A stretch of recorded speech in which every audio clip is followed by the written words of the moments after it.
Nós estamos numa série chamada Por que Jesus Veio? Essa é uma pergunta que aparentemente pode ser simples para alguns, no entanto, ela tem implicações eternas, cósmicas, ela tem implicações espirituais fundamentais e que muda toda a história da humanidade. O mundo nunca mais foi o mesmo depois que o Senhor Jesus veio a este planeta para iniciar aqui a obra do reino de Deus. Eu convido você a abrir sua Bíblia comigo, por favor, no Evangelho segundo a narrativa de Lucas, capítulo 4, versículos 14 a 21. Mateus, Marcos, Lucas, capítulo 4, versículos 14 até o 21.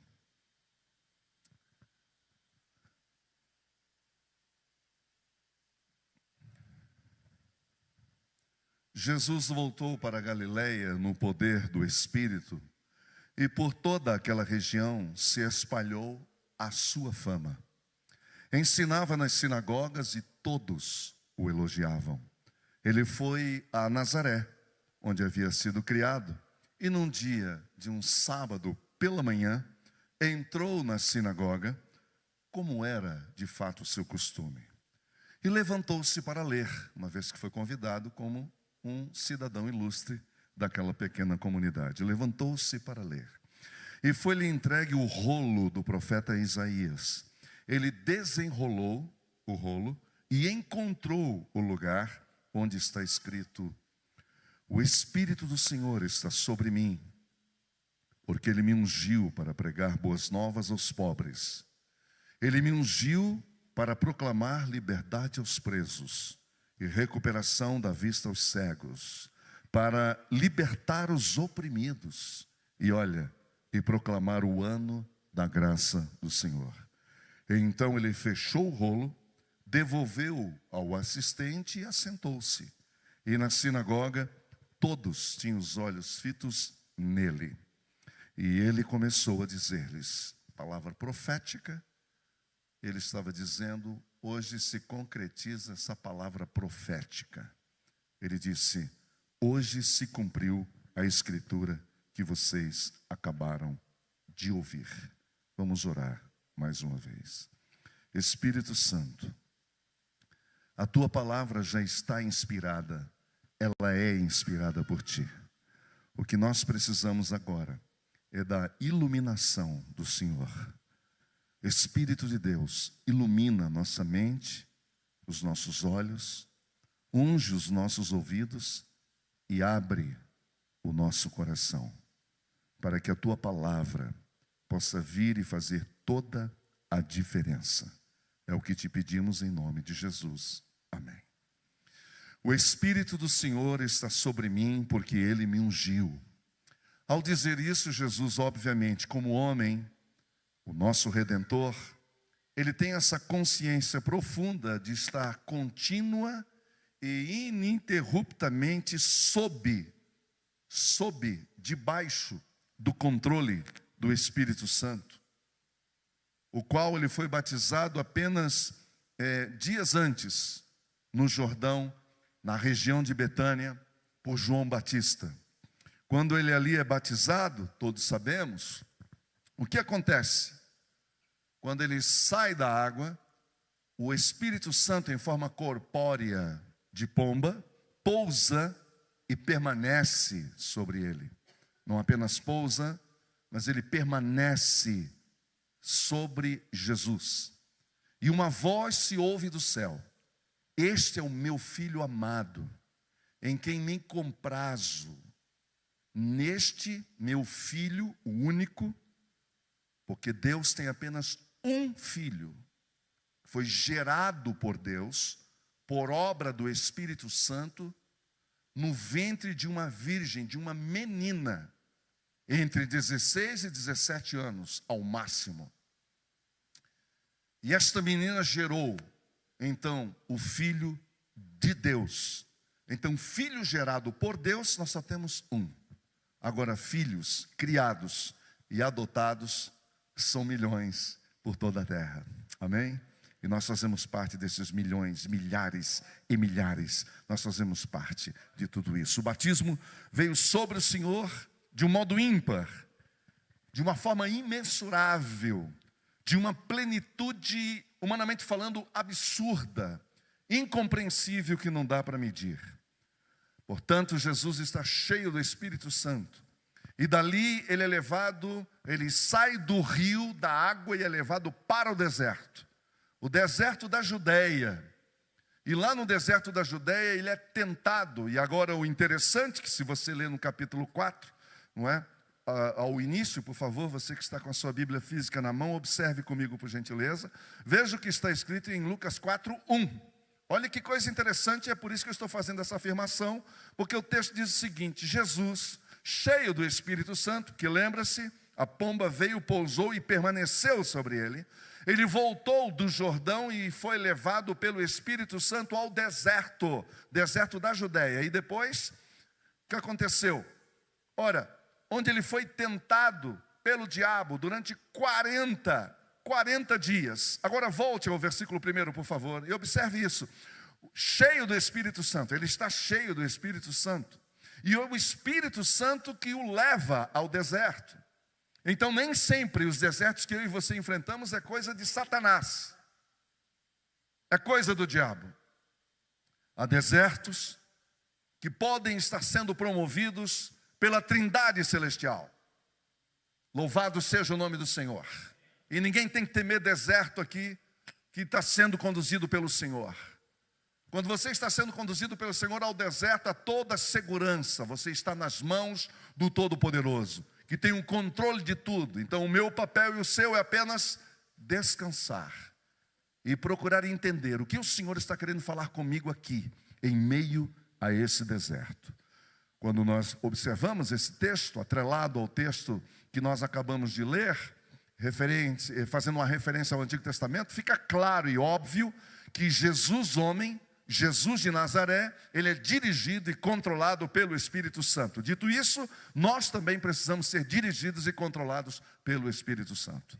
Não há como vencer qualquer coisa se nós não estivermos completamente dirigidos e orientados pelo poder do Espírito Santo de Deus. Amém, meus irmãos? Você precisa entender isso. E você precisa buscar diante de Deus como é que isso acontece na sua vida. Que é, obviamente, permanecer em Jesus. Você não tem que fazer nada. Você tem que deixar-se dirigir pelo Espírito Santo. Então nós estamos falando de uma pessoa aqui que está cheia do Espírito Santo e de Deus. Então é interessante porque essa expressão, o Espírito do Senhor repousa sobre mim, Jesus sabe o que ele está dizendo. E isso, de modo muito cabal, muito claro, contribui com essa unidade essencial da Trindade divina.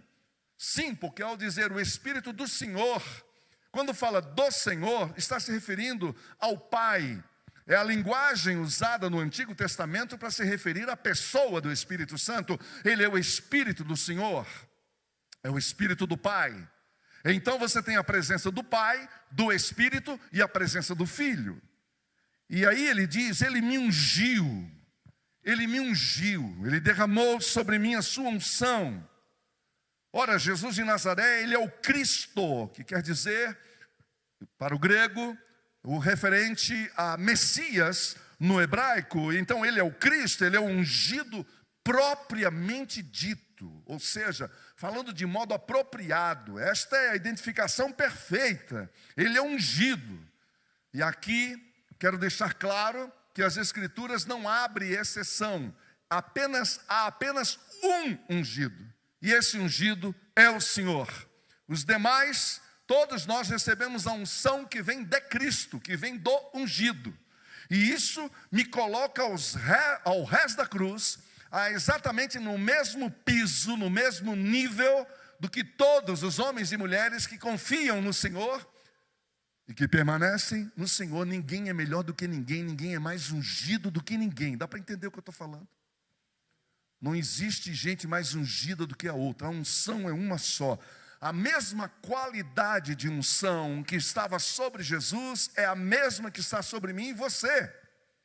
E aí você diz, mas como? Se comigo não acontece nada.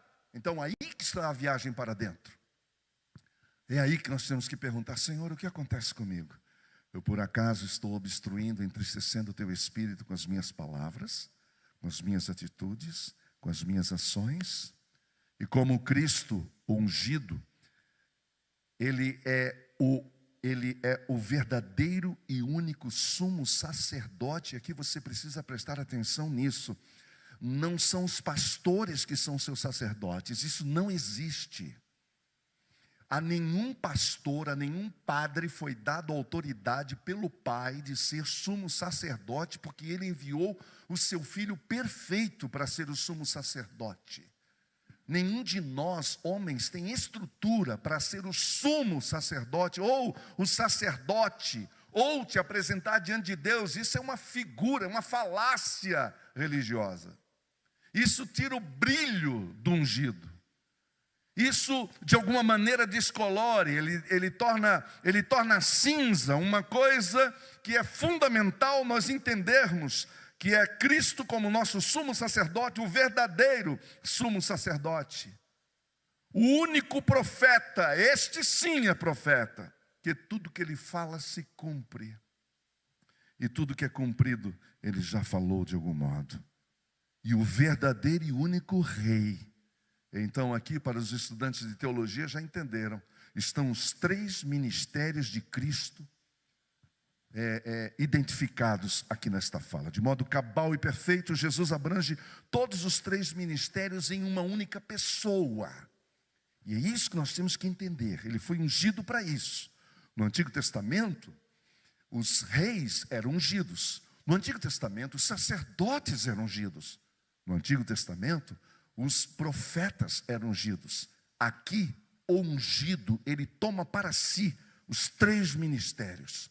Ele é o profeta perfeito, ele é o sacerdote perfeito, ele é o rei perfeito. E para isso, ele foi ungido.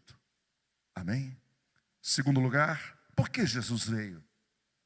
Ele veio para ungir, para pregar boas novas aos pobres. Essa expressão não aparece no texto lucano, mas aparece no texto de Isaías, no capítulo 61. Essa expressão, ele me ungiu para pregar boas novas aos pobres. Pobres aqui são exatamente os pedintes, os indigentes, são os que se encontram fracos e com o coração deprimido. É gente que já chegou à conclusão que não tem, que é pobre mesmo, e que não tem nenhuma dificuldade de dizer isso. Alguém um dia falou: olha, religião é coisa de pobre. Religião é coisa de pobre. Eu não sei se ele estava se referindo ao Evangelho, mas se ele estava se referindo ao Evangelho, essa pessoa está certa. É para pobre mesmo. Porque o que você entende por rico? O rico é aquele que não precisa de ninguém, basta a sua grana. A segurança dele está no seu money. E apenas nisso. Apenas isso. Agora mexam no dinheiro dele e você vai ver uma coisa. Aí você vai ver. Agora o pobre não. E nós que é pobre aí, você sabe o que eu estou falando. A gente não tem mesmo. A gente não tem mesmo. É por isso que eu preciso. É interessante que Jesus usa essa expressão no seu, que foi podemos dizer, o mais importante sermão. É quando Jesus se apresenta ao mundo e apresenta o evangelho dele ao mundo. Chegando no capítulo 5, ele abre com as bem-aventuranças, ou com as beatitudes, como você queira. E ele diz: bem-aventurados os pobres de espírito. Bem-aventurados os pobres de espírito. Eu sou de Santa Catarina e na década de 80 nós tínhamos muitos problemas de enchente no vale do rio Itajaí, como muitos de vocês sabem. E uma certa ocasião foi uma avalanche triste e terrível, e muitas pessoas, famílias tiveram que ser deslocadas para a capital. Eu me lembro que um dia eu estava saindo na hora do almoço com um amigo, e andando na rua, na frente, dois senhores conversando. E lá na frente estava então o que naquela época chamava-se de flagelados. Não sei se você conhece essa expressão, ninguém é obrigado a conhecer, porque é coisa do povo antigo. Muito bem, os flagelados. Quando os dois cidadãos observaram à frente o que estava acontecendo, um disse para o outro: vamos atravessar a rua, porque ali está cheio de gente pobre do espírito. Ele quis dizer o seguinte: que aquelas pessoas, por causa de uma fatalidade natural, elas eram pobres de espírito. Mas esta é a compreensão de quem não conhece o Evangelho mesmo. Tem até evangélico que pensa isso. porque não conhece o texto bíblico. O que a palavra está dizendo, que pobre é aquele que reconhece que precisa de Deus, da graça de Deus, precisa de Jesus na sua vida. A palavra Betânia significa casa dos aflitos, casa dos pobres. Quando foi idealizado o nome para essa comunidade, foi pensando exatamente nisso. Nós estamos em busca de gente que sabe que não tem tudo. Nós estamos em busca de gente que sabe que está perdida, que reconhece que está perdido e que precisa do Evangelho. São para aqueles que sofrem com a própria situação e com a situação do mundo todo, esperando por socorro. Foi para proclamar a estes as boas novas que Jesus veio. Terceiro lugar, enviou-me para cuidar dos que estão com o coração quebrantado. Olha que lindo isso. Jesus veio para curar corações quebrantados. Você e eu já passamos e passamos ainda por muitas circunstâncias as mais variadas. E muitas vezes nós somos tentados ao sentimento de autopiedade e de autocomiseração. E aqui o Evangelho está nos convidando, dizendo: ei, levante a sua cabeça. Não baixe a sua cabeça. Pare de chorar. Porque veio aquele para curar os corações quebrantados. Aqueles que já se entregaram e se renderam. Aqueles que já entenderam que são incapacitados. Eu me lembro que uma vez eu estava passando por um período de depressão. Foi a primeira vez na minha vida que eu passei por isso. E pela graça de Deus a única, mas eu passei por isso. Um pouco de depressão. E eu me lembro que naquelas semanas, um ponto mais crítico, eu andava na rua arrastando os pés e com cabeça baixa, enterrada no chão. E eu lembro que eu fui fazer uma determinada coisa e eu ouvi uma voz. E a voz disse: levante a cabeça e pare de chorar. Eu olhei para trás porque na minha compreensão era um meu amigo falando comigo. A voz era muito parecida com a dele. Achei que era o Fábio que estava falando comigo. Continuei, porque não via ninguém atrás de mim. E continuei em direção ao local que eu estava indo. E a voz falou novamente: levante a cabeça, pare de chorar. E ali mesmo o Senhor estava me curando de uma autopiedade e autocomiseração. Você sabe o que é isso? Autopiedade e autocomiseração, eu vou dizer para você o que é. É quando você começa a ter pena de você mesmo. É quando você começa a sentir dó de você mesmo. É quando você começa a olhar para você e diz: puxa, eu sou uma vítima aqui. Ninguém se importa comigo, ninguém me ama, ninguém me quer, ninguém dá mínima para mim. Foi exatamente isso que aconteceu. E o Senhor Jesus naquele dia teve misericórdia de mim. O Espírito do Senhor enviou-me para cuidar dos que estão com o coração quebrantado. Corações daqueles que sabem que não sabem, que sabem que não podem. E foi o que eu disse para o Senhor naquele dia. Eu falei: estou num buraco negro, úmido e profundo. E completamente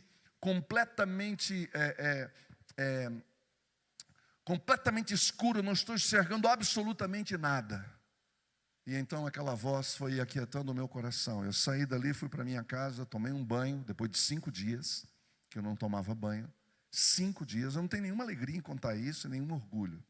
Eu só estou dizendo do que eu passei, e que talvez alguns de vocês aqui já passaram, ou que talvez alguns de vocês aqui estejam passando por essa situação ou coisa semelhante. Mas eu ouvi uma voz. E essa voz era a voz do ungido. E ele me libertou, porque ele sabia que de lá eu não conseguiria sair sozinho. É isso. Ele veio para isso. 4º lugar, para proclamar libertação aos cativos. Essa palavra, ela se cumpre com a libertação do povo do cativeiro da Babilônia. Claro, porque Isaías está trazendo essa mensagem de esperança para o seu povo. Para quem conhece bem o livro de Isaías, sabe que do capítulo 1 até o 39 é palavra de juízo, palavra de exortação, palavra de alerta sobre o povo. E esse povo não ouviu, escolheu não ouvir. Então veio o juízo de Deus. E uma das coisas foi exatamente o cativeiro da Babilônia. Agora, do capítulo 40 até o capítulo 66, ao final do livro, você tem mensagens de esperança. Você tem mensagens de recomeço. Você tem mensagens de Deus dizendo: vamos começar de novo. Esqueça o que se foi. Quem lembra desse texto em Isaías? É maravilhoso. Esqueça o que se foi. Vem uma nova luz aí. Está vindo um novo momento. Amém? Quem já recomeçou aqui, levante a sua mão. Já recomeçou alguma vez na sua vida? Eu comecei muitas vezes. E o Senhor teve misericórdia, e todas elas estavam a mão dele estendida para nós. E é isso que Jesus está falando aqui, para proclamar libertação aos cativos. E hoje essa palavra continua se cumprindo, nos salvando, nos tirando dos buracos, nos tirando dos domínios, sejam quais forem. Mas o mais encapetado de todos os domínios, o mais endiabrado de todos os domínios, é o domínio religioso, porque este cega. Existe o domínio econômico, existe o domínio político, existe o domínio do poder que cega as pessoas, e todo mundo sabe disso. Mas esse capeta chamado domínio religioso, esse é o diabo em pessoa. Porque leva a pessoa a dizer: eu estou certa, eu sei, não preciso de você. Ela fecha os nossos olhos, ela fecha os nossos corações. Cristo é o maior libertador da humanidade. E Ele é um libertador tão maravilhoso. E eu particularmente gosto dessa expressão aqui, porque Ele veio para libertar, nos libertar do cativo de Satanás, de nos arrancar da mão dele com mão forte e poder. Ele não pediu licença, ele arrancou com mão forte e poder da mão do diabo a minha vida e a sua vida. E é por isso que nós estamos em pé aqui hoje. É pela graça de Deus, é por causa do amor de Deus. E porque Jesus veio, porque se Ele não viesse, até hoje eu estaria debaixo de cadeias e debaixo de prisão. Veio para nos libertar da religiosidade, veio para nos libertar do legalismo. Quem nunca foi prisioneiro do legalismo? Não sabe o que é? Eu te explico. Legalismo é a pessoa que é dirigida por lei. O negócio dele é cartesiano. É cumprir ordens, tarefas. E porque ele cumpre tarefas para agradar a divindade, ele se acha melhor do que o outro. Que ele está sempre comparando o cumprimento de tarefas dele com o outro. Ele olha para o outro nunca como um irmão, como uma irmã, mas ele olha para o outro como um adversário, como alguém que esteja competindo com ele. Isso não tem nenhum sentido, isso é estranho ao Evangelho. É completamente estranho ao Evangelho. A competição, a comparação. É quando alguém chega para você e diz: olha, o que você está fazendo aí está errado, essa roupa não tem nada a ver, esse piercing não tem nada a ver, essa tatuagem não tem nada a ver. Gente, eu não estou defendendo nada aqui, eu só estou dizendo que a gente tem que parar de olhar para a vida do outro e competir um com o outro, é só isso. Porque ao final de contas, quando a gente olha para dentro da gente, a gente vai descobrir uma série de coisas que precisam ser questionadas do ponto de vista do Evangelho. E aqui eu digo para você com todas as letras, não sobra um. Não fica um em pé. Mesmo aquela mulher, aquele homem que você fala: não, aquele é santo. Pensa na mulher santa, é aquela. O apóstolo Paulo disse que não há um puro, nenhum sequer. Paulo foi radical? Talvez. Tem gente que não gosta dele. Talvez por causa da sua clareza. Talvez porque ele não prega um evangelho fofo. Aquele evangelho fofinho. Você entendeu? Com ele o negócio é no tutano. E é por isso que quando você encontra o Evangelho, você vai distinguir o menino do homem, a mulher da adolescente irresponsável, chorona, mimada. E de homens mimados, que é o que mais tem nessa geração de hoje, com todo respeito. E eu estou falando isso de modo genérico, acho que você está me entendendo o que eu estou falando. Eu conheço gente da minha idade, 60 e poucos anos, e é mimadinho, parece um adolescente. Você conhece também? Eu estou falando isso para amenizar a minha fala, porque aqui está cheio de jovens bem na minha frente. Eles podem estar pensando que eu estou me dirigindo a eles e não é. Infelizmente, tem muito adolescentezinho que é vovô, acredite. Está cheio de vovô, adolescente. É disso que Jesus vem nos libertar, do legalismo. Para de olhar para o outro. Vê se enxerga. Como que você se enxerga? Vá para a palavra. Sozinho, desligue tudo. Desligue qualquer coisa que esteja competindo ou te distraindo e vá para a palavra. E peça ao Espírito Santo, ilumina a minha mente. Eu quero de fato te conhecer. Aí você segura, velho. Se você fizer essa oração, você segura. Diga, Senhor, revela quem eu sou. Faça isso. Faça isso. Você vai levar um susto. Porque você se acha um santo. Você se acha um competente. Você se acha o cara. Você se acha a mulher, não é? Então vá para a palavra, depois a gente conversa. Vá para os encontros com Jesus e depois a gente conversa. Jesus veio para nos libertar do legalismo, mas Jesus veio para nos libertar do medo. Medo é uma desgraça. O nosso país está debaixo de medo. O que vai acontecer com esse país? Quem é que sabe? Quem é que sabe? Ninguém sabe.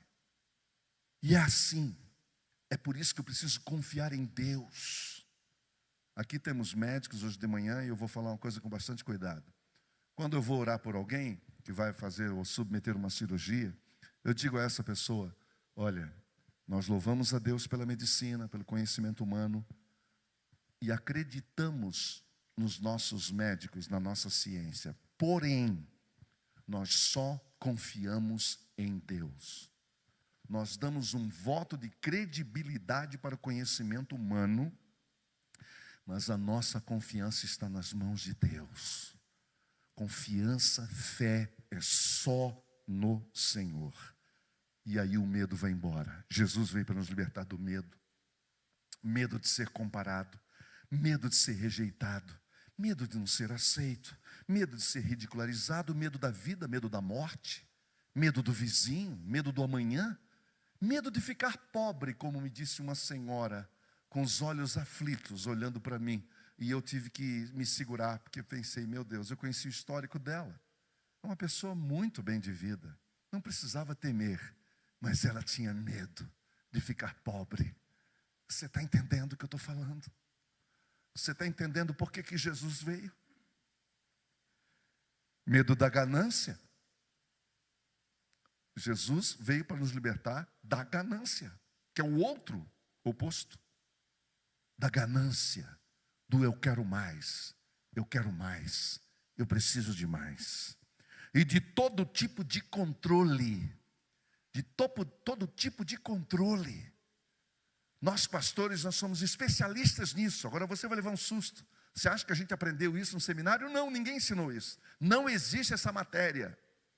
O negócio é nos bastidores da espiritualidade, que os caras vão aprendendo, que as pessoas se submetem, que respeitam os pastores, que é a coisa boa da história. Elas respeitam os seus pastores. E aí o camarada confunde isso e agora quer controlar as pessoas. Jesus sabia muito bem disso. Ele sabia tão bem que ele conhecia realmente. E é por essa razão que quando se fala do capítulo 10 de João, e Jesus está falando do bom pastor, ele está falando dele, e ele fala isso olhando para os seus ouvintes, e no meio desses ouvintes estava cheio de líderes religiosos, controladores, dominadores, gente que oprimia as ovelhas. E aí vem aquele versículo que a maioria dos crentes acha que está falando de Satanás, e não tem nada a ver com Satanás, quando ele disse, eu vim para que tenham vida e a tenham em abundância. O ladrão vem somente para matar, roubar e destruir, mas eu vim para que tenham vida e a tenham em abundância. Jesus não estava falando do diabo. Jesus estava falando dos líderes religiosos que oprimem. Vocês não entenderam, mas aqueles ouvintes entenderam que Jesus estava falando com eles. Não é interessante? Como a gente diz em português, eles colocaram a carapuça. Disseram, hey, esse homem está falando conosco. Ele está falando de mim.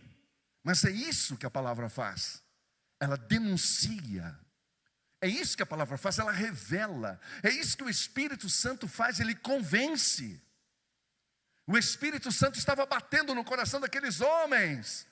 O evangelho estava sendo pregado, mas eles ao invés de receberem, eles resistiram ao Espírito. Então no versículo 9, que antecede ao que citei, Jesus disse, eu sou a porta.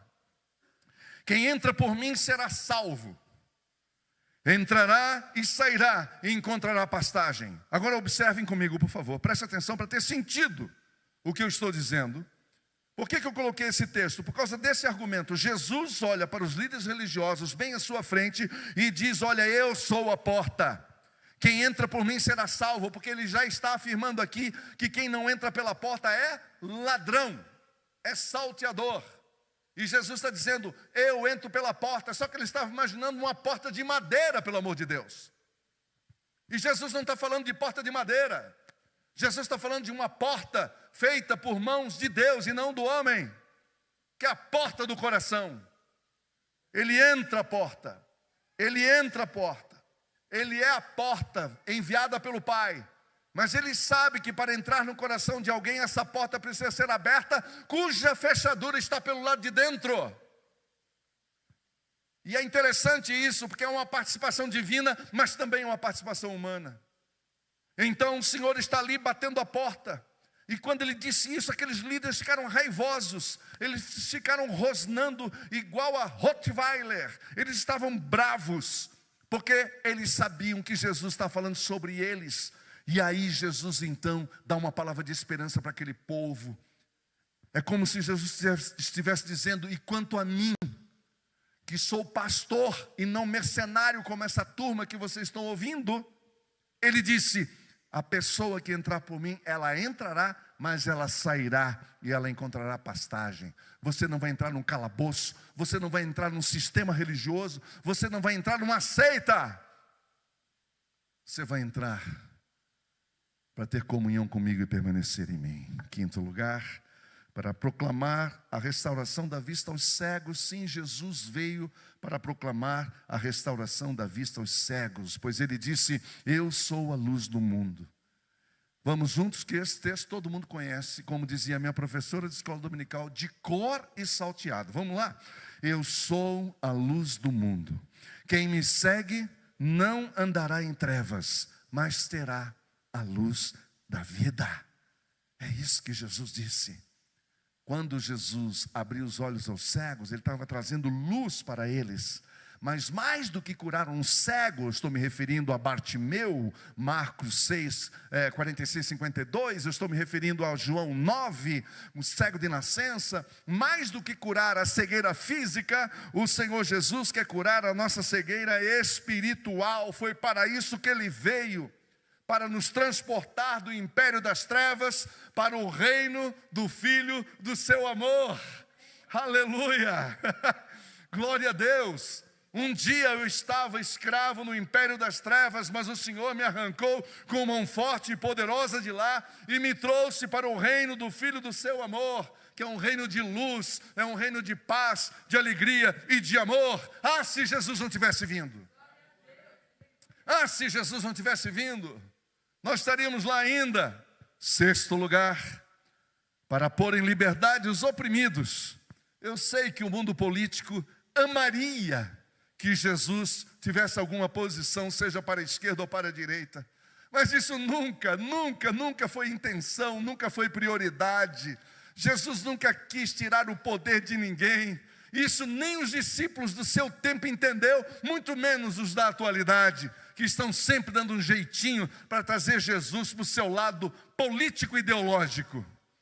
Jesus não tem nada a ver com essa moçada de nenhum lado. Ele não está comprometido com ninguém.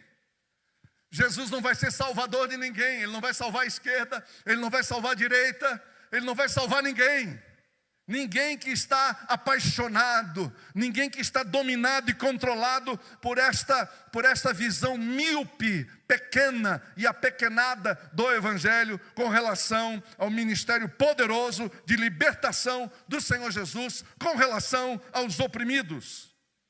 Cristo sim está do lado dos fracos, dos destroçados e rejeitados. Quando você lê o Evangelho, o que fica claro para nós é que Jesus atende de um modo diferente os mais abandonados, os rejeitados, os mais desqualificados, os que não passariam na minha triagem, na dele passa.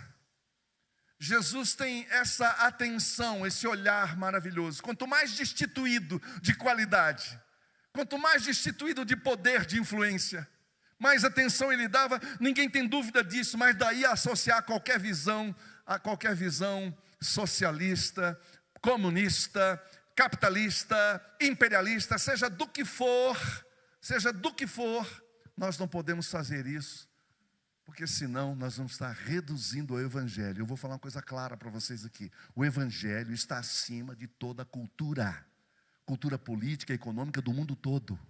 Eu sei que é loucura afirmar isso, mas você precisa entender isso para entender o Evangelho, para não ficar brigando com irmãos. Ano que vem tem eleição. E eu espero que você não fique aí me ouvindo dizendo: esse cara é do lado de lá ou do lado de cá. Nem eu sei o que sou. Eu só sei o que eu sou, o seguinte: eu sou um filho amado de Deus, sendo trabalhado em muitas áreas. Eu não tenho vergonha nenhuma de falar isso, acho que vocês já perceberam aqui.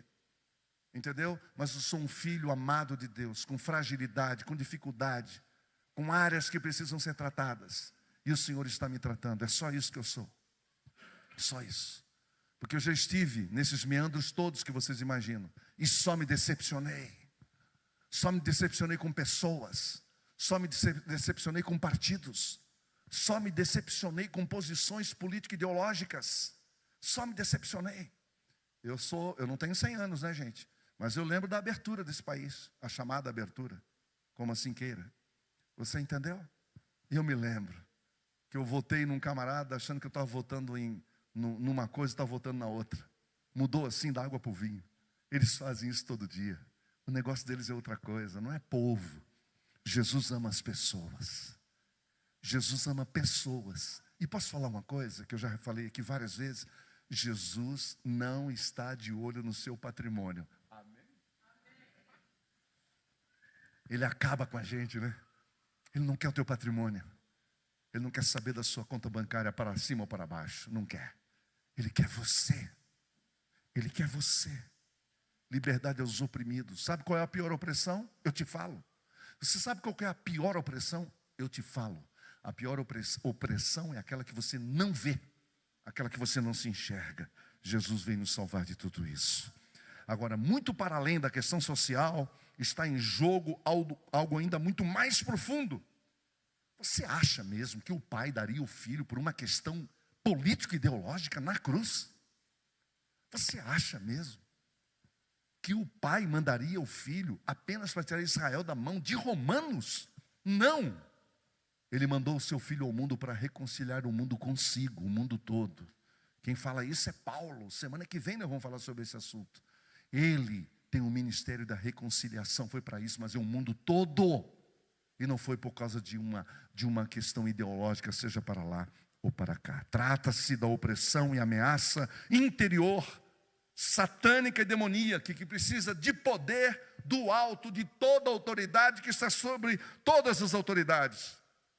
Sim, Satanás é o príncipe desse mundo e odeia toda a criação de Deus, e ele oprime todas as pessoas. Porém, o Evangelho faz uma revolução interior, e o Senhor Jesus, através do Espírito Santo, destrona aquele falso ídolo, aquele falso dono, aquele falso usurpador. Ele destrona para em seu lugar erigir novamente o senhorio de Cristo em nossa vida. Amém? Como vocês entenderam? Glória a Deus. Esse senhorio não oprime. Esse senhorio liberta. Esse senhorio não traz ansiedade. Ele traz paz. Ele não traz descontentamento. Ele traz alegria. E por último, Jesus veio para apregoar o ano aceitável do Senhor. Aleluia. O interessante, para quem conhece aqui o texto de Isaías 61, Jesus, ele para exatamente aí nessa parte do trecho. Presta atenção em mim aqui, ó. Ele para exatamente nessa faixa do trecho. Ele não continua. Você sabe qual que é a continuação dessa palavra? Diria assim: para apregoar o ano aceitável do Senhor e o dia da vingança do nosso Deus. Mas ele não lê o dia da vingança do nosso Deus. Por quê?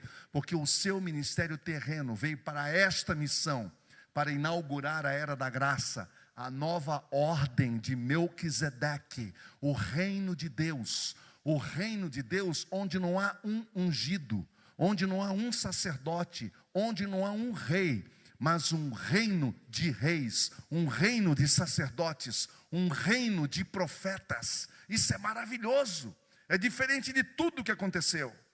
Este é o ano do jubileu, foi isso que Jesus veio fazer, o ano do perdão. Ele veio trazer o ano do perdão. E sabe por quê? Porque segundo a lei, a cada 7 anos de trabalho na lavoura, para quem nunca ouviu falar isso, preste atenção. A cada 7 anos de trabalho na lavoura, a terra, ela tinha um ano de descanso, chamado ano sabático. Já pensou? Alguém já viu isso por aí? Muito raramente isso acontece. Em alguns lugares, mas isso é muito raro. Pois é, em Israel era lei isso. Entendeu? Você não mexia com aquela terra. Agora, depois de 7 anos sabáticos, ou seja, 7 vezes 7, que dá o quê? 49. Ao término desse 7º ano sabático, vinha o 50º ano. E esse ano era chamado o ano de jubileu, o ano da graça do Senhor, o ano do perdão. E olha que interessante, o propósito maior desse ano era dar equilíbrio ao sistema econômico.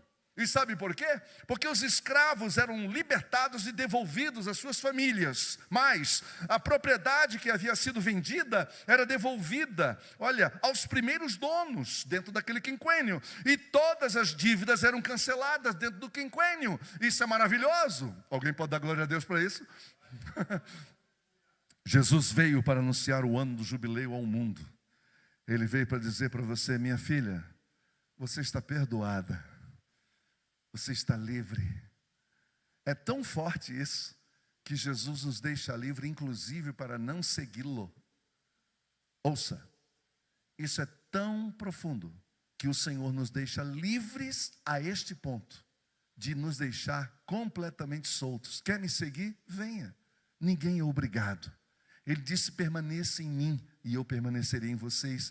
É um convite gentil, é de uma gentileza. É um convite maravilhoso. Ele diz, ele não obriga ninguém, quem obriga é pastor, gente. Quem pega no pé de vocês é pastor, gente como eu, que vive pegando no pé de vocês. Jesus não. Jesus deixava as pessoas livres. E um dos textos que mais marca a minha vida é quando Pedro vai para ele e diz: Senhor, o senhor não acha que está na hora de tornar mais fofo o seu sermão? Pessoas estão indo embora, porque o senhor está falando coisas bem sérias aqui. E aí Jesus olhou para Pedro e disse o quê? Todo mundo sabe. Você sabe o que Jesus disse para ele. O que Jesus disse para ele? Você também não quer ir embora, meu filho? Você também não quer seguir a maioria? Você não quer seguir os outros? Fique à vontade. Pedro voltou e disse: não, Senhor, não. Sabe por quê, gente? Porque numa caixa de areia, você põe a mão nela e você aperta, a areia vai fugir pelos vãos dos seus dedos. Isso é o controle, a gente quer controlar. Sempre vai perder, entendeu? E Jesus disse: não, você está livre, faça o que você quer. Eu te liberto, eu te curo, eu te transformo, eu pago os seus pecados e te deixo livre. E te deixo livre, vai, faça o que você quiser. O que você faria? Eu volto para aquele que me libertou. Eu volto para aquele a quem eu devo a minha vida. A minha vida eu devo a ele. É para ele que eu vou voltar. Então ele fechou o rolo, devolveu ao assistente e assentou-se. E na sinagoga todos tinham os olhos fitos nele. E a sua palavra conclusiva foi apenas esta, porque daí para frente foi só comprovar tudo que ele havia dito até aqui. Ele saiu para cumprir frase por frase, palavra por palavra, como ele está cumprindo até hoje. E ele disse: hoje se cumpriu a escritura que vocês acabaram de ouvir. Por que Jesus veio? Nós ouvimos hoje, dos seus próprios lábios, a razão pelo qual ele deixa a glória do Pai e habita entre nós, para trazer o reino do Pai e para cumprir todo o propósito do Pai em nossa vida. Vamos orar. Obrigado, Senhor, pela Tua palavra. Ela é indescritível, ela é inconfundível. Eu quero Te louvar e Te agradecer, porque o Senhor cumpre a Sua palavra. E nós só estamos aqui porque Jesus veio e cumpriu a tua palavra. Obrigado pela obediência do teu amado Filho. Obrigado porque ele foi fiel até a morte. Obrigado porque hoje nós temos a vida eterna. Nós temos o perdão dos nossos pecados. Nós temos a salvação. Fomos adotados por ti, reconciliados por ti, redimidos por ti. Tudo porque o teu Filho veio a este mundo. Que todos aqui possam experimentar a nova vida em Cristo e que todos aqui possam se sentir privilegiados em receber a bênção, mas também responsabilizados em espalhar, em repartir esta bênção com suas famílias, com seus filhos, filhas, com seus amigos, em nome de Jesus. Amém.